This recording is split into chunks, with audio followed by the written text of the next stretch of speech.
Estudos apontam que em 10 anos dobrou o número de imigrantes vivendo no Brasil.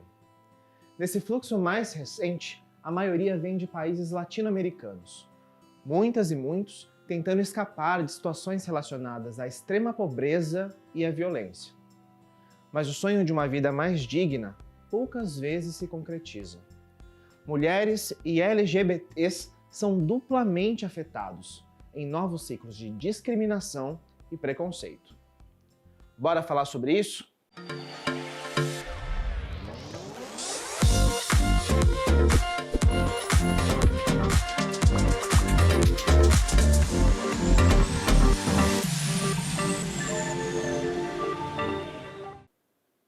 Bem-vindas, bem-vindos e bem-vindes a mais um episódio do Nós Vestimos Todas as Cores, uma iniciativa da CNTRV CUT, realizada com o apoio do Solidarity Center e também da Laudes Foundation.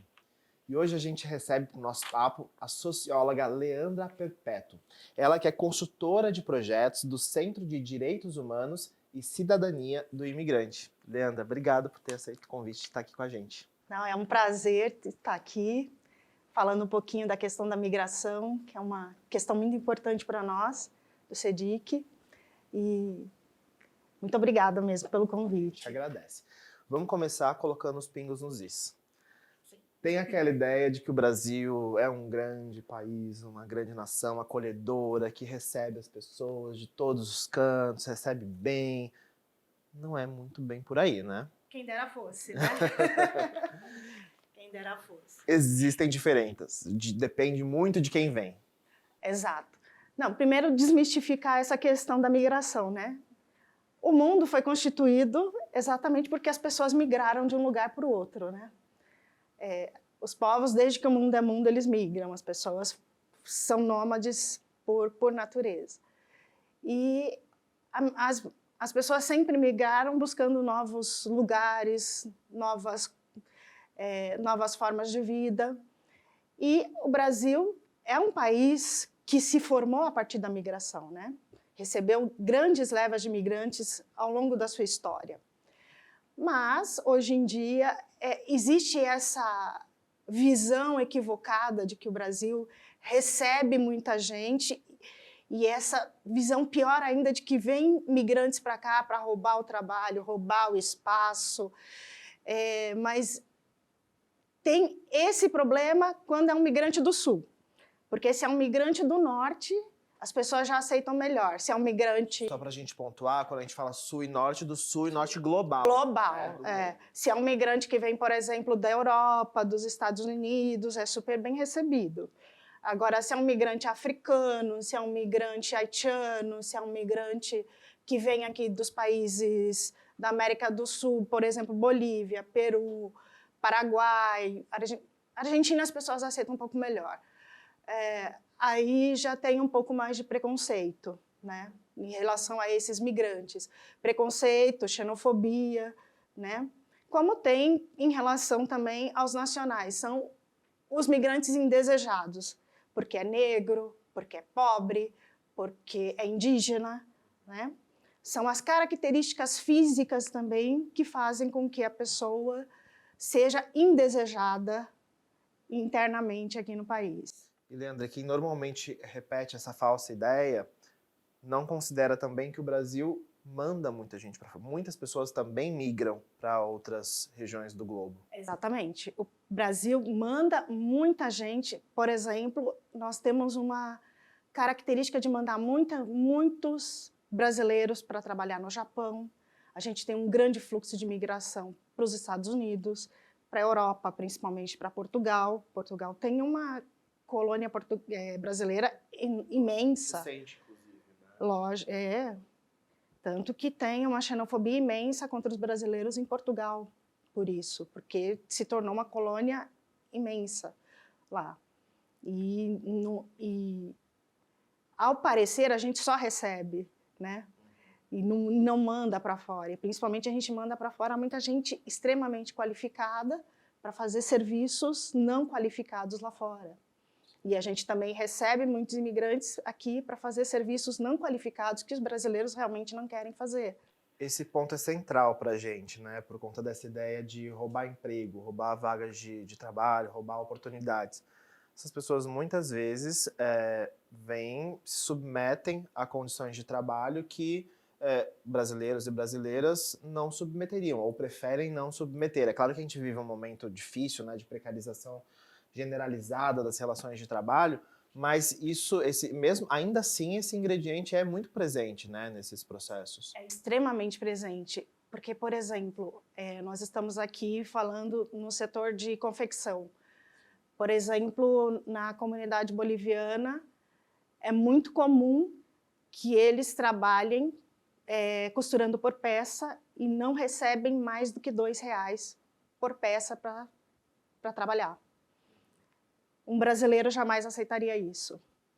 Eles moram e trabalham no seu local, né, porque eles preferem ter a máquina de costura dentro de casa para não ter que se deslocar, porque se ele tiver essa questão do deslocamento, ele vai perder horas de trabalho, porque ele vai ganhar por peça. Então, eles acordam, começam a trabalhar às 7 da manhã, param às 10 da noite para cumprir aquela meta de peças que eles têm que costurar por dia. E, de maneira geral, trabalha a família toda, o marido, a mulher, os filhos que estão com mais ou menos 12, 13, 14 anos já começam a trabalhar na costura, fazendo arremates, essas coisas, para no final do mês cada pessoa receber um máximo de R$ 1.500. Situação muito diferente, né, de uma parte de trabalhadoras e trabalhadores do ramo que tem aí representação sindical, que os sindicatos conseguem negociar condições um pouco mais dignas, né, de trabalho em relação a essas jornadas exaustivas, né? Não, e principalmente porque as pessoas conseguem trabalhar em locais de trabalho e não dentro das suas casas, né? Porque dentro da casa você não tem nem como regular, né? Porque geralmente eles pegam já o serviço que é terceirizado. A empresa terceiriza isso para alguém e a pessoa que terceirizou já quarteiriza para eles. Porque não é nem a pessoa que recebeu o serviço que faz. É alguém que repassa para eles e eles não têm nem a quem recorrer como direitos trabalhistas, porque eles estão aqui muitas vezes numa situação indocumentada, porque chegaram aqui, não sabem como conseguir seus documentos, muitas vezes, porque chegam por via... A gente tem essa falsa ilusão que a pessoa chega de avião, chega e o Brasil é aberto para receber todo mundo, e não é bem assim. Essa reprodução essa questão que a gente vê, às vezes, a pessoa chegando nos Estados Unidos dentro de caminhão e coisa e tal, é exatamente dessa forma que eles chegam aqui.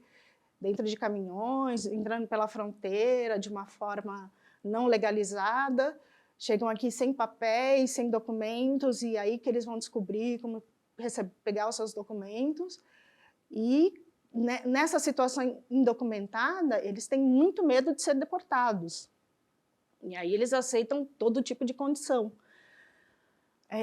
Por exemplo, agora, durante a pandemia, teve gente que tinha medo de recorrer aos serviços de saúde e, na hora de chegar no serviço de saúde, alguém saber que eles não tinham documentos e eles serem deportados. Então, eles ficaram sem vacina, sem procurar serviços de saúde, mesmo doentes, mesmo tendo contraído o vírus da Covid, com medo de ser deportados. Estou vendo a sua emoção em falar sobre o assunto. Porque são situações, quando você começa a conviver com eles e conversar com eles sobre a situação, você pega inúmeras situações de violações imensas, sabe? De todo tipo de violação, sabe? De todo tipo de violação que você nem imagina que possa ocorrer. E, Leandra, tem recortes aí muito fortes, né? Quando a gente fala dessa diferença de como são recebidos e recebidas, tem recortes muito fortes de gênero e de raça, né? Você mesma citou, mesmo quando a gente fala no sul global, você falou, o argentino já é bem mais aceito, porque normalmente são predominantemente brancos, né? E nesse fluxo mais recente de imigração aqui que o Brasil vivenciou, configura a maioria, né, de mulheres e também pretas, pretos, pardas e pardos. Então isso é um estigma que agrava, né, o quadro. Sim. Primeiro que a condição de ser mulher já traz a violência já intrínseca, né? As mulheres sofrem muito mais violência durante a vida inteira do que os homens. E nessa questão da travessia, né, até chegar no país, aqui no Brasil, dos países que elas saem até chegar aqui no Brasil, as mulheres sofrem muita violência física, muita violência sexual. Não é incomum você ouvir que as mulheres foram abusadas durante o trajeto, ou que foram exploradas de alguma forma. Não é incomum você ouvir esse tipo de relato. Não existe uma estatística de pessoas LGBT.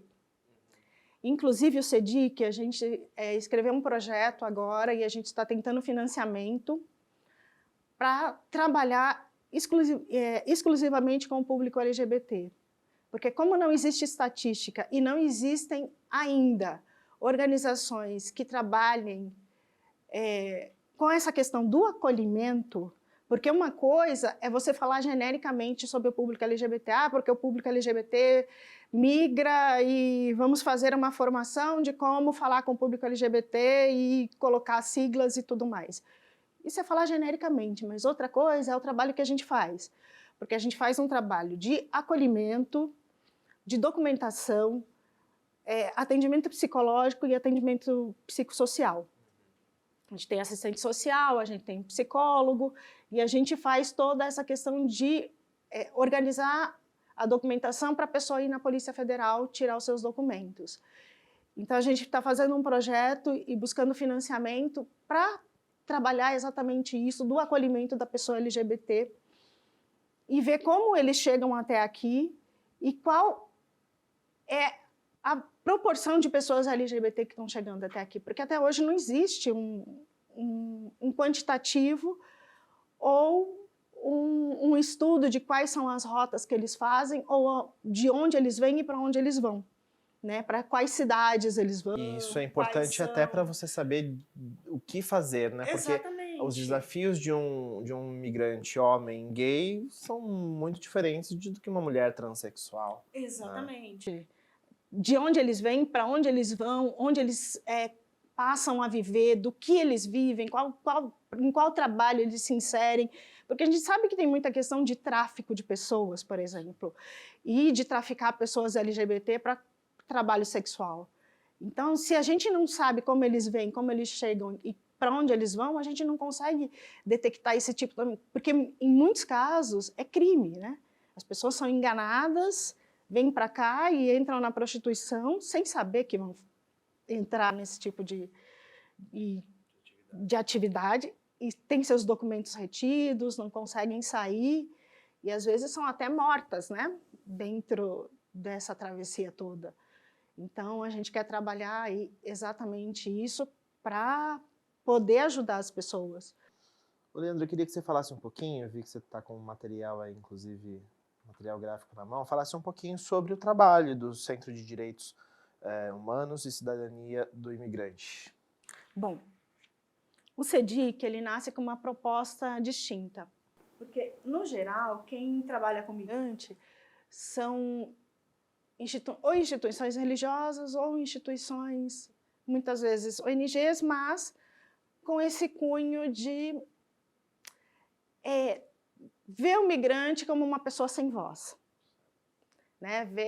Acolher o coitadinho do migrante. O CEDIC nasce com outra proposta, por isso mesmo que é o Centro de Direitos Humanos e Cidadania do Migrante.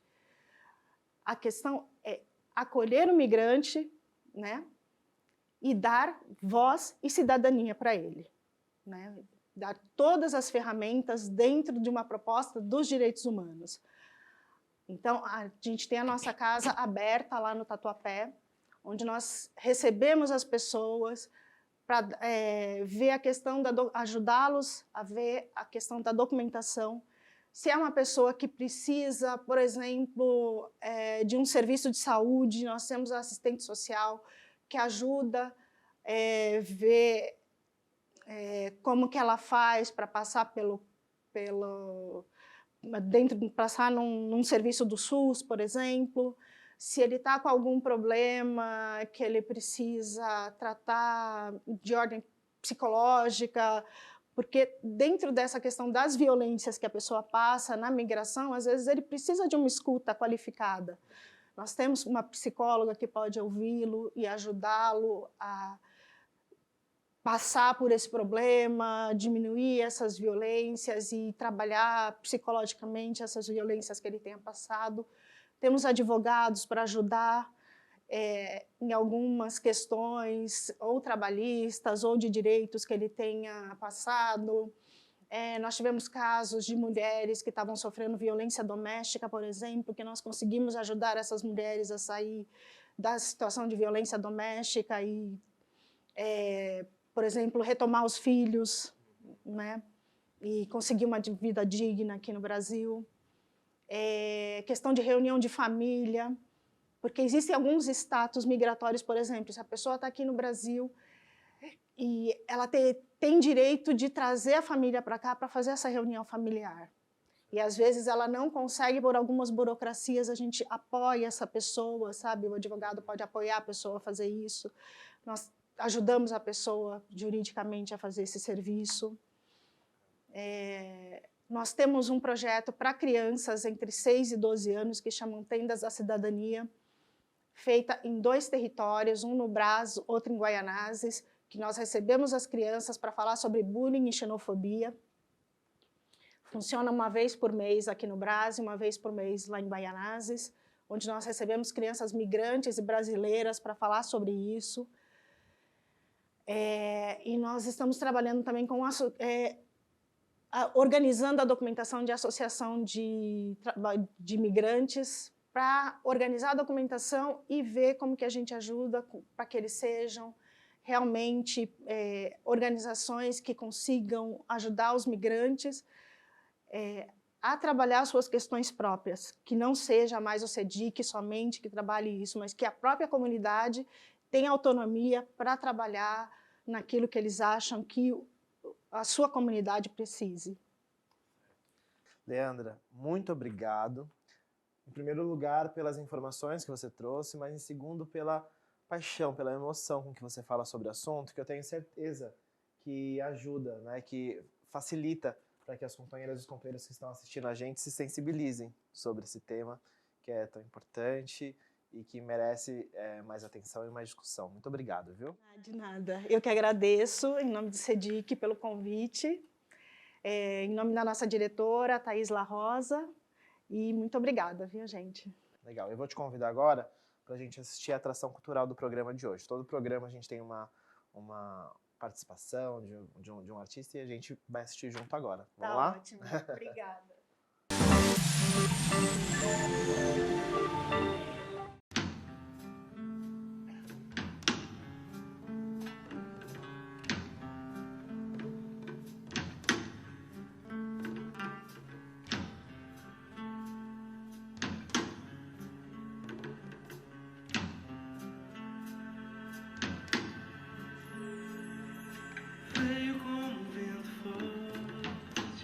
Sacudindo o que era calmo em mim, veio com uma brisa leve, acalmando meu furor, veio como um avião do frio da Antártida para o quente do meu coração. Veio como um vento forte, sacudindo o que era calmo em mim, veio com uma brisa leve, acalmando meu furor, veio como um avião para o quente do meu coração. Veio sem me avisar, veio pra me namorar, veio do mar, veio do mar.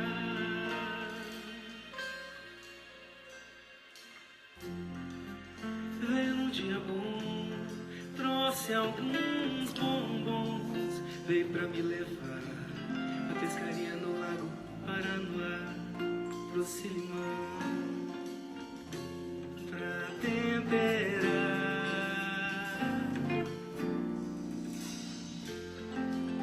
Veio num dia bom, trouxe alguns bombons, veio pra me levar a pescaria no lago Paranoá, trouxe limão pra temperar. Veio pra renovar, veio pra retomar e tomar conta de mim.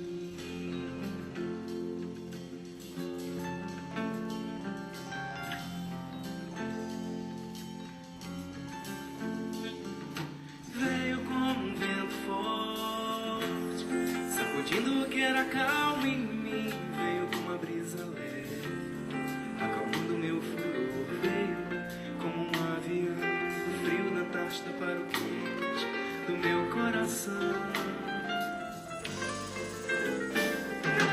Veio como um vento forte, sacudindo o que era calmo em mim. Veio com uma brisa leve, acalmando meu furor. Veio como um avião do frio da Antártida para o quente do meu coração. Veio sem me avisar, veio pra me namorar, veio do mar, veio pra renovar, veio pra retomar e tomar conta de mim.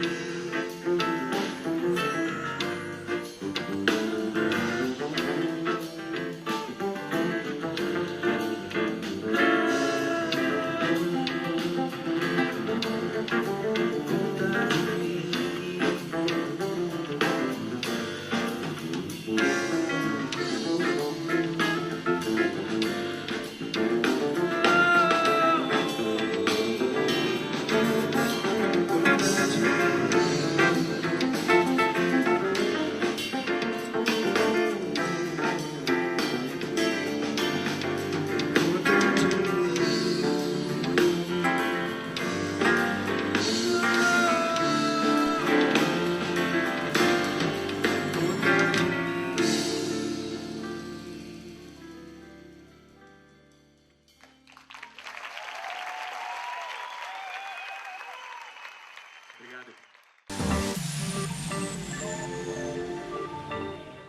O Nós Vestimos Todas as Cores continua. Agora com o papo que eu tive com Fabrício Rosa. Ele conversou com a gente lá de Goiânia, é ativista, policial federal rodoviário e faz parte da rede de operadoras de segurança pública LGBTI+. Vamos conferir.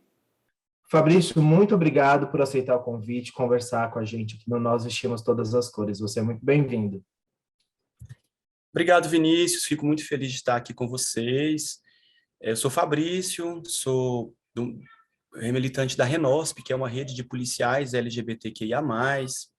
Eu não sei se quem está em casa conhece, mas nós somos em torno de 300 policiais lésbicas, gays, bissexuais, travestis, homens trans, afiliados a essa rede.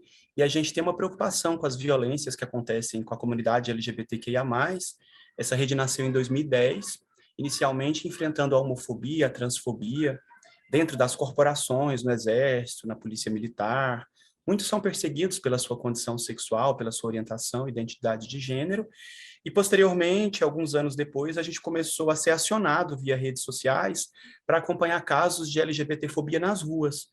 Adolescentes que são expulsos de casa, travestis que são violentadas apenas por transitarem nas ruas, casais gays que são violentados no comércio.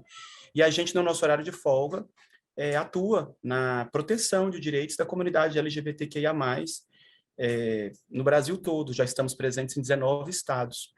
E também na polícia, eu sou policial há 22 anos, trabalho na Polícia Rodoviária Federal e atuo especificamente em uma área que faz operações contra o trabalho escravo, o tráfico de pessoas, a exploração sexual, e a gente também acaba é, é, é, verificando casos de exploração, de violência que a comunidade LGBTQIA+, sofre em todos esses lugares, inclusive LGBTQIA+, migrantes, refugiados, apátridas.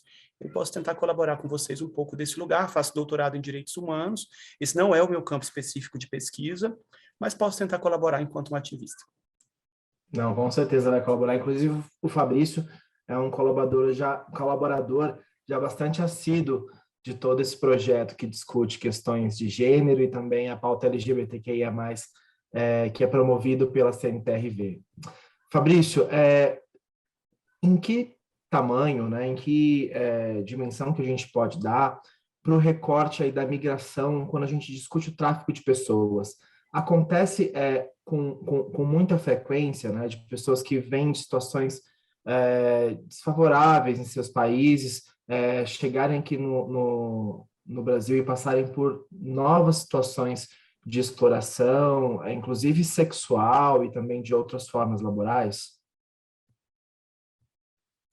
Olha só, nós sabemos que recentemente, nos últimos 10 anos, o número de imigrantes no Brasil cresceu bastante. Cresceu em torno de 20%, 25%. Nós temos no Brasil em torno de 1,3, 1,5 milhões de imigrantes no Brasil. Acho que é preciso esclarecer que o Brasil é um país que sofre uma pequena pressão migratória. Nós fazemos uma pressão migratória no mundo muito maior que recebemos. Há mais ou menos em torno de 4 a 5 milhões de brasileiros espalhados pela Europa, Estados Unidos, Oriente Médio e outros países, e nós recebemos no Brasil em torno de 1 milhão de pessoas.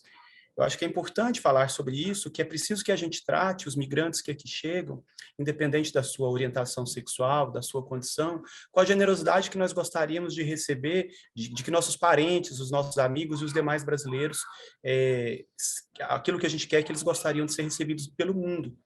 Então, nós sabemos que muitos LGBTQIA+, saem do Brasil porque são perseguidos aqui, que vão para outros países, que conseguem asilo por serem LGBTQIA+. Nós temos convenções internacionais que protegem os LGBTQIA+. Não sei se vocês conhecem, existe desde 2006 os princípios de Yogyakarta, que falam dos direitos LGBTQIA+, em todos os 193 países da Organização das Nações Unidas, e os princípios de Yogyakarta são princípios que garantem direitos para a comunidade. Isso inclui refúgio, asilo, acolhida e respeito à sua orientação sexual e à sua identidade de gênero. Nós tivemos aqui no Brasil, recentemente, algumas mudanças na legislação. Em 2017, uma nova lei de migrações que reduz um pouco o olhar economicista, sanitarista, para olhar com o chamado estrangeiro, e a gente passa a acolher as pessoas em sua multiplicidade humana, com uma visão da regulamentação documental, da regularização dos documentos, para que as pessoas possam, de fato, serem acolhidas nas suas necessidades. E aqui no Brasil, sim, desculpa ter desviado um pouco da conversa, mas aqui no Brasil também a gente encontra migrantes, refugiados ou não, mas migrantes em geral, em condição de exploração, que são explorações que são intensificadas devido à sua condição sexual, devido à sua identidade de gênero. A Polícia Rodoviária Federal faz um mapeamento anual dos pontos vulneráveis à exploração sexual de crianças e adolescentes. A gente sabe que 19% das pessoas exploradas são pessoas LGBTQIA+. E nós encontramos também, em alguns casos, LGBTQIA+, que são migrantes, e que estão nessas intersecções de serem LGBTQIA+, e de serem também pessoas que acabaram por sair dos seus países ou por serem expulsas dos seus países por suas condições sexuais. A pessoa sai do país ou é expulsa do país porque é travesti ou porque é gay e chega num outro país e não encontra uma política de acolhimento. Pelo contrário, o que ela encontra é a perversidade da exploração. Então, nessas operações, a gente já flagrou travestis que são venezuelanas, em operações que eu fiz em Roraima. Nós já flagramos mulheres trans e prostitutas, mulheres também cis, bolivianas, paraguaias, em operação que fiz em Foz do Iguaçu, no Paraná. Já encontramos meninas adolescentes paraguaias sendo exploradas sexualmente. Então, a gente percebe que essas pessoas que estão nessa encruzilhada, nessa esquina, de serem LGBTQIA+, e ainda serem migrantes, passam pela dor de serem expulsas de casa, de serem expulsas da sua comunidade, de serem expulsas do seu país, e chegam em outro país economicamente mais rico e não encontram políticas públicas no campo da segurança, no campo da saúde, para acolhê-las como mereceriam. Eu quero retomar uma fala que tinha feito anteriormente, no sentido de que o Brasil é um país que sofre pequena pressão migratória. Existem países que são formados por 30%, 40%, 50% de imigrantes, no Oriente Médio, na Europa. Aqui no Brasil, a porcentagem de imigrantes é muito pequena. Nós temos 1,5 milhão, 1,4 milhão de imigrantes. A pressão migratória aqui é pequena, mas nós pressionamos o mundo muito mais. São 4 milhões, 5 milhões de brasileiros que estão fora do Brasil. Então é preciso que a gente acolha as pessoas nessa casa comum que é o planeta Terra, com a generosidade, com a solidariedade que nós gostaríamos que os nossos parentes, amigos e os cidadãos brasileiros fossem acolhidos pelo mundo. Especialmente aqueles que vivem nessas intersecções, que são negros e refugiados, que são LGBTs e apátridas. Essas pessoas, elas sofrem muito mais.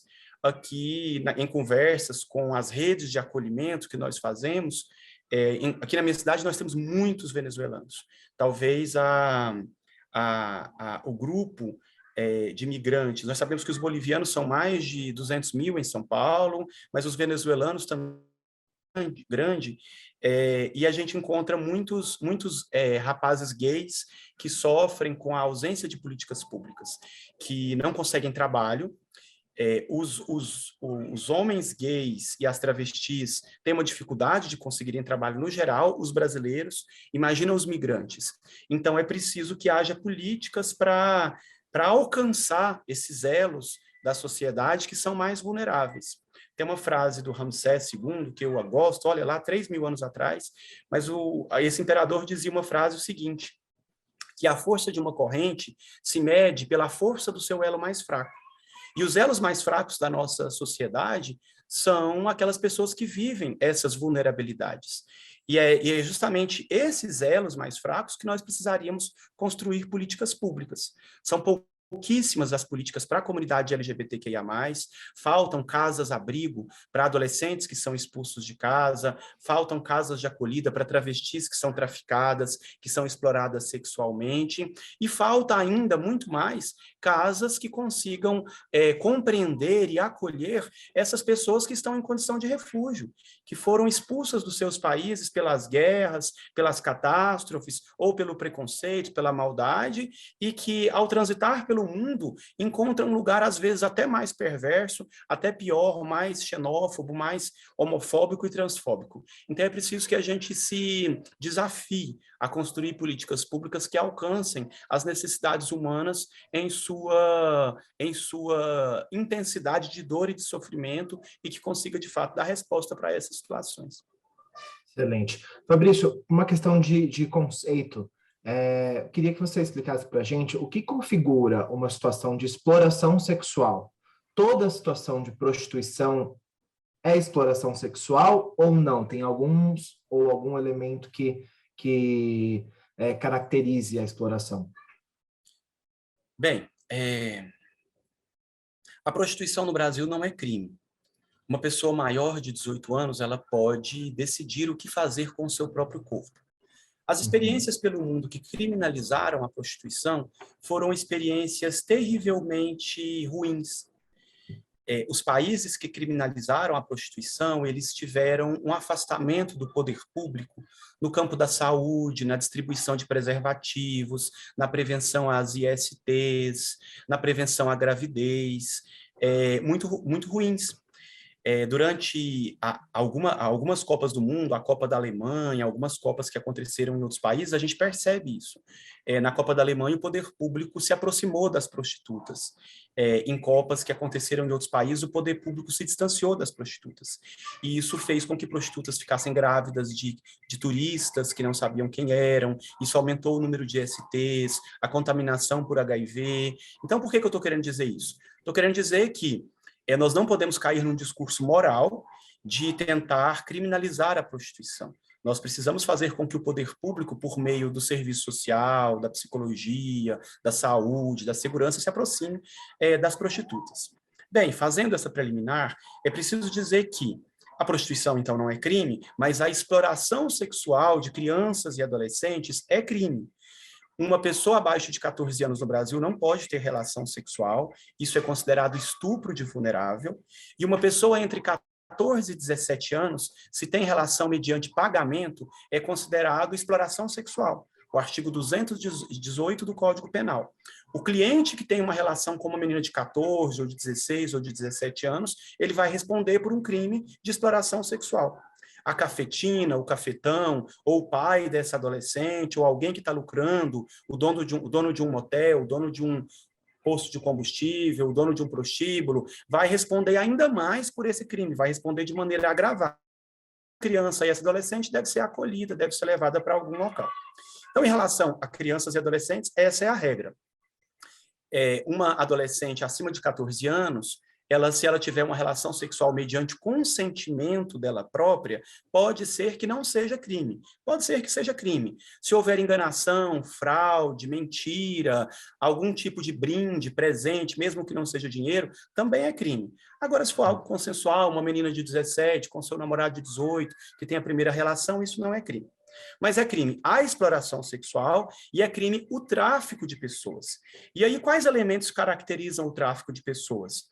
Uma mulher que está num prostíbulo, ou num motel, ou numa casa noturna, e que está ali, e ela tem o seu passaporte retido. Nós já encontramos isso com migrantes de outros países, que tem o seu passaporte retido, que tem parte do seu salário, ou daquilo que ela cobra pela relação sexual, retido pelo cafetão e pela cafetina, que tem multas, que tem obrigatoriedade de venda de álcool ou de drogas, enfim, que está submetida a um regime de exploração, ela pode estar sendo submetida a uma condição de tráfico humano.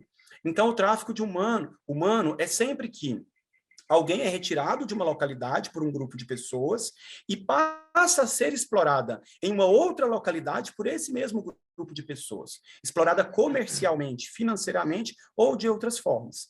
Então, quando a polícia faz operações, ela está em busca, sobretudo, de verificar se há a presença de crianças e adolescentes nesses estabelecimentos, o que é proibido, se há venda de álcool e drogas para essas crianças, e se há mulheres e travestis e homens também que estão sendo submetidos a um regime de exploração do seu próprio corpo para que algumas pessoas ganhem dinheiro, lucrem com isso. Então, se tiver acontecendo ou tráfico de pessoas ou exploração sexual, é preciso que as pessoas denunciem. E aí, como denunciar? Nós temos a ferramenta do Disque 100, existe um número próprio dentro do Disque 100, pessoas treinadas para lidar com essa questão da exploração sexual e do tráfico de pessoas. Então, a gente pede que você ligue no Disque 100. Existe também o número da Polícia Federal, se envolver estrangeiros, migrantes, se envolver uma conexão internacional com os vários países que fazem fronteira com o Brasil, é preciso ligar para a Polícia Federal, o telefone é 194. Se envolver um trânsito pelas rodovias do Brasil, o telefone da Polícia Rodoviária Federal é 191. Você pode denunciar também para algumas ONGs que são parceiras. A SaferNet é uma ONG que encaminha as denúncias.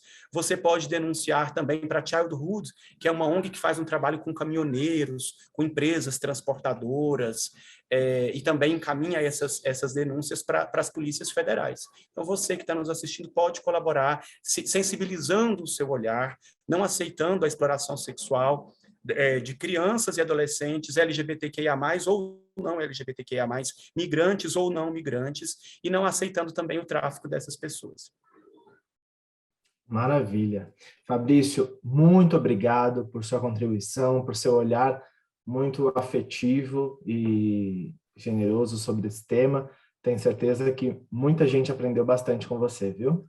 Pessoal, foi muito bom para mim, eu espero que tenha sido bom para vocês também, ter acesso a essas reflexões que ajudam a gente a enxergar esse assunto com um pouco mais de afetividade, mais humanidade.